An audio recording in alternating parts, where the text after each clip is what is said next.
You might already have heard the TV broadcast hijacking of Seneca, South Carolina. The stories gained pretty wide currency on the internet, and part of the broadcast is available on YouTube, assuming it hasn't been taken down for whatever reason. For the uninitiated, the Seneca hijacking is one of the lesser-known broadcast signal intrusions. It was a big news here, but the nation's news media barely touched on it. Anyway, I've decided to jot it down on my impressions of the whole thing, even though other eyewitnesses could have already described it more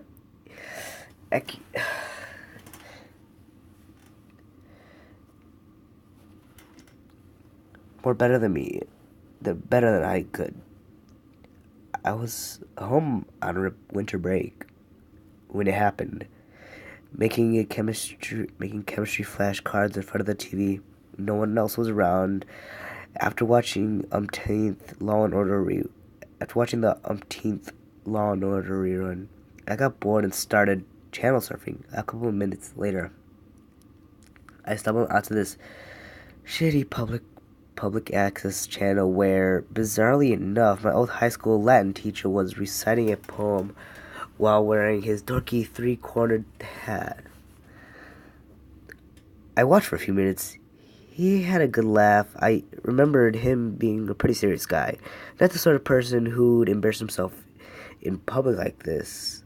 When suddenly there was a staticky crackle and the screen cut to a multicolored test pattern.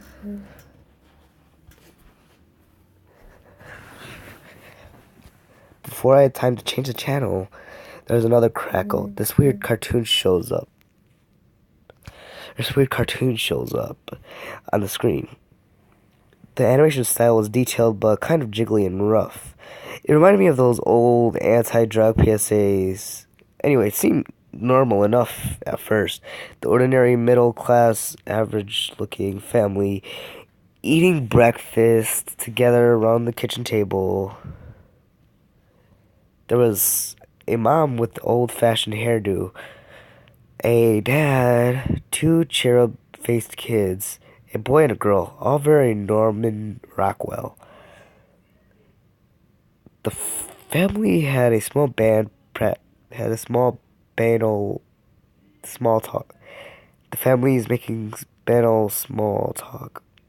The dad complains about his day at the office, the kids prattle on about soccer practice, and so on. Gradually, though, the scenery starts to get a slightly sinister. A green light is seeping through the open window, and the family starts to acquire jaundiced,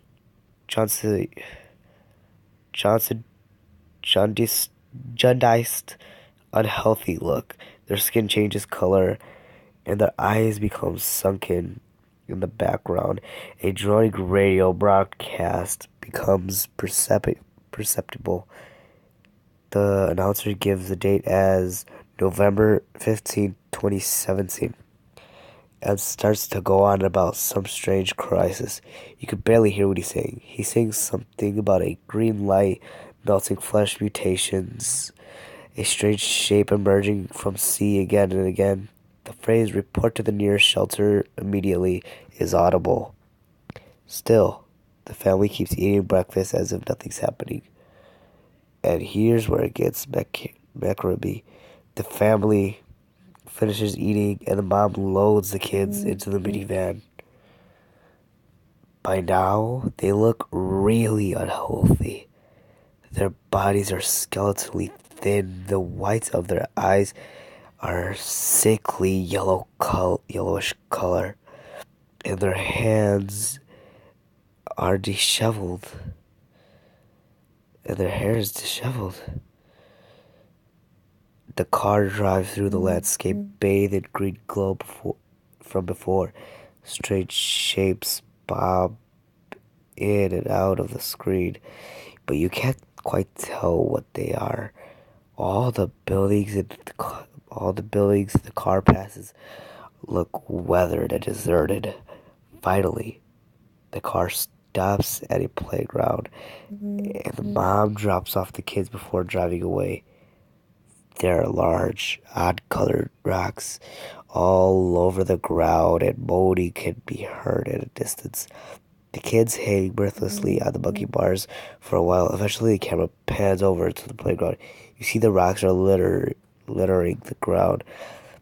Aren't rocks at all, but naked human forms horribly disfigured.